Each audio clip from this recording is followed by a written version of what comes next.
Hi guys, good afternoon. Kain ulit tayo ng tanghalian limited. Ang aking ulam ay same like eto.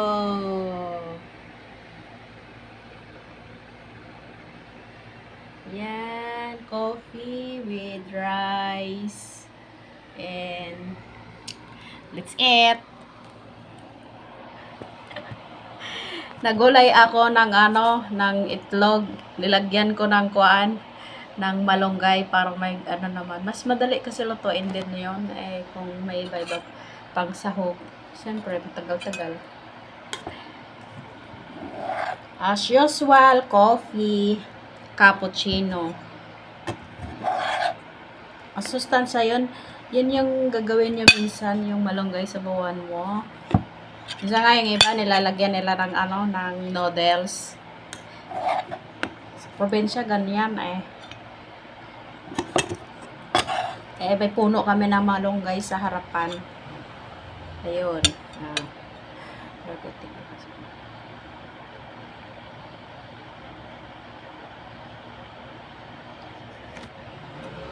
Dasal-dasal din. Hindi maganda yung panahon guys, kaya pinasok ko ang aking sampay. Mga damit ko yan, naglaba ako kanina. So, dito, pahanginan ko ng electric fan. Makulimlim na maya-maya mag-init. Baka mamaya magambo na naman. Sa kabisihan, hindi ko pa asikaso. So, pinasok ko na lang. Tapos ko lang naglinis sa loob ng bahay. Sabi ko, kain muna ako. Mamadali ako magluto kasi oras na, alas 12 na. So, ito lang ang pinakamadali. Gutom na ako Nilagyan ko lang to ng sibuyas. Pakuluan ko yung egg with sibuyas and malunggay with egg. Masarap to may noodles kaso wala akong noodles. Ito na lang. Diba? Masarap.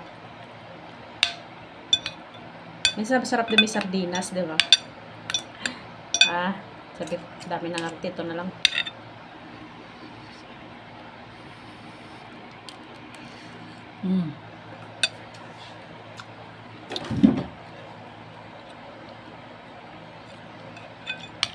Ang importante may sabaw. Hindi na lang puro preto-preto.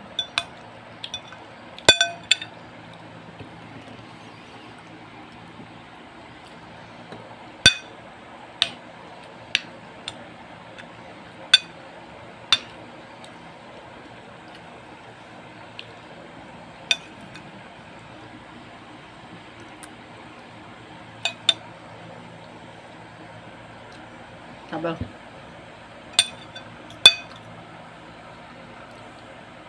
Ewan ko ba, pag araw, parang hindi talaga ako kumpletong araw ko pag walang kape.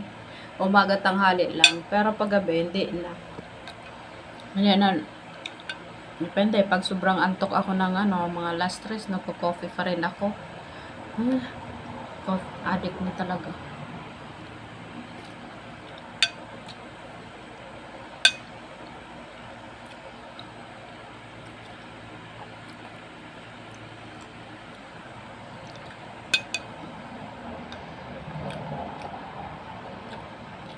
Sustansya.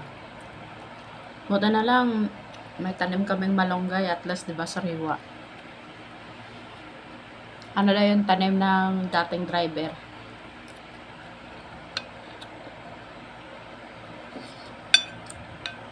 Wala na nga lang naka-obers nun.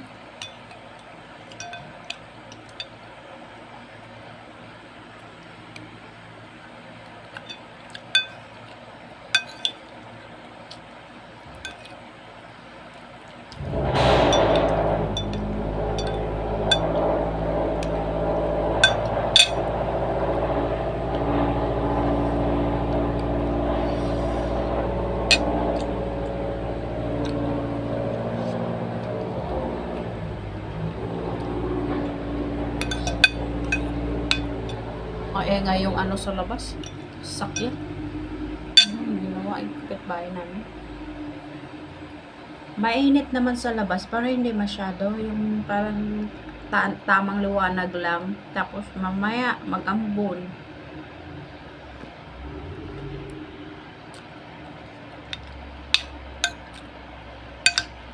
Naglaba ako ng damit na seryo. Nilabas ko.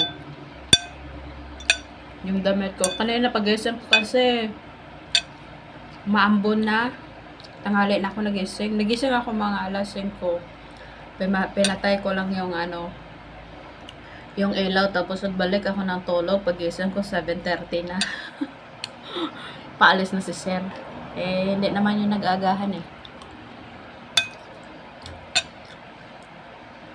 Ano na lang ang kakain. Minom lang siya. Gumawa lang siya ng shake niyang carrots, apple, tsaka ano ba yun? Repolyo. Tapos yun lang inumin niya. Tapos, pasok na sa opisina.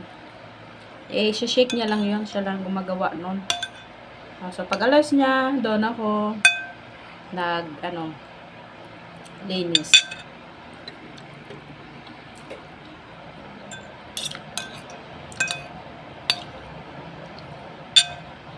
Solo ko ang bahay.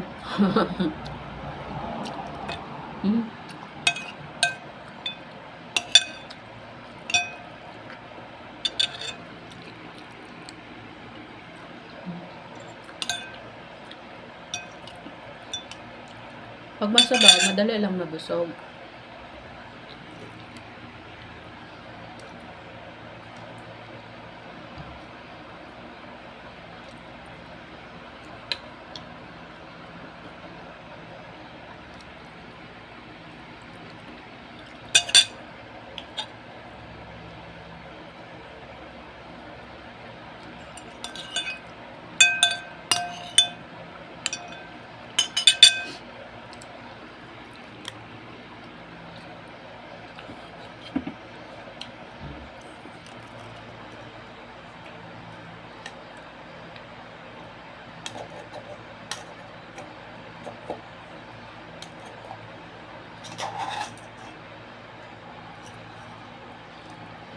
Okay, hello. Ubus na naman yung kanin. Ubus na naman yung kanin. Kagid pa mo. Kares pa more. Kagid.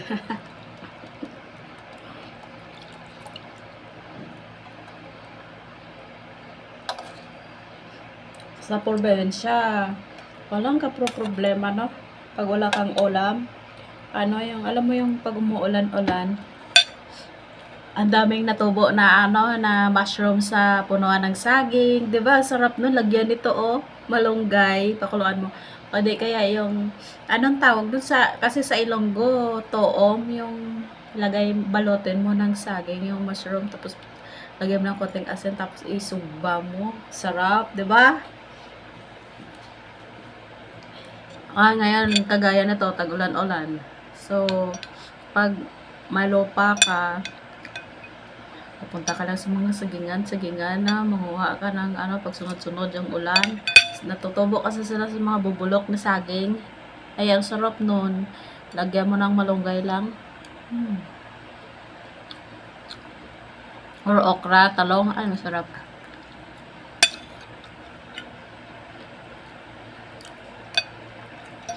Ano yung ginagawa ko sa probinsya?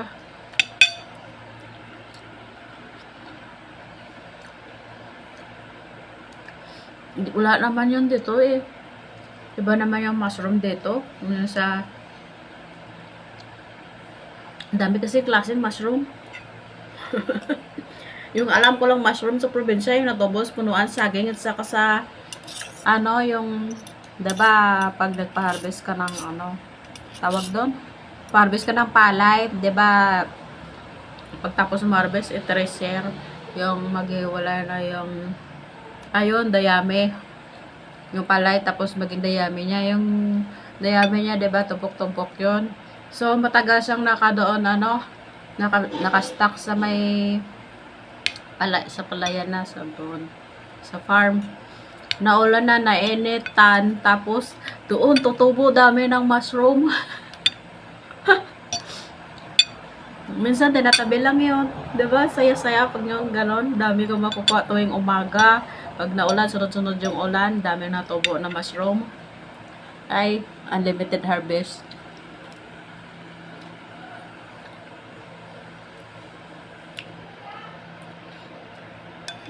Dito, iba naman yung mushroom.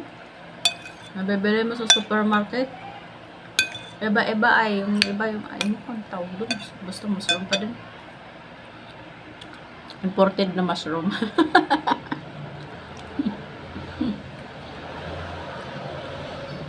Pero masarap na.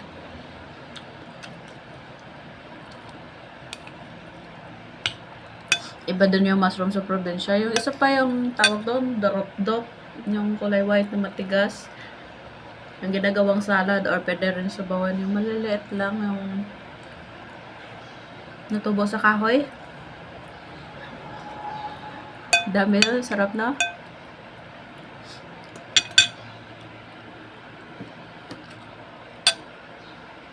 Kaso parang wala naman dito yun. Probinsya lang.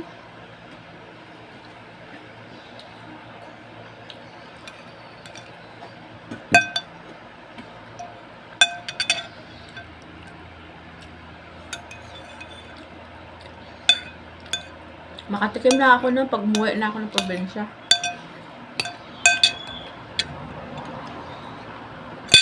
Pag mo ulan-ulan.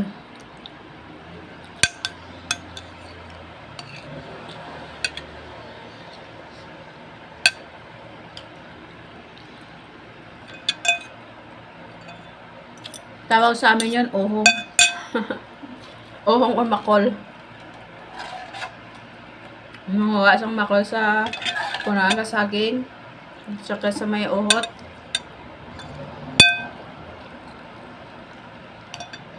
May ulam ka na.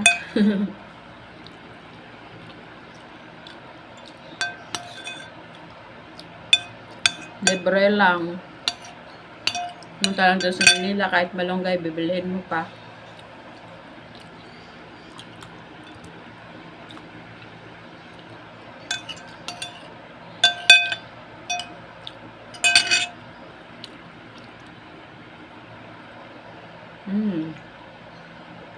May natira, wala na akong kanin, may natira pa akong gulay. So, initin ko na lang mamaya.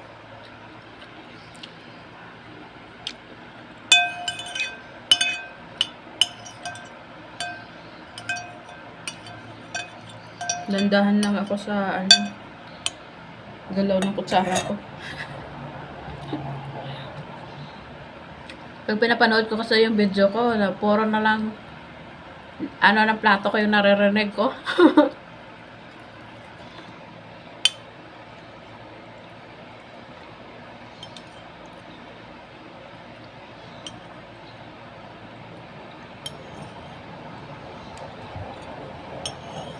Tapos na guys.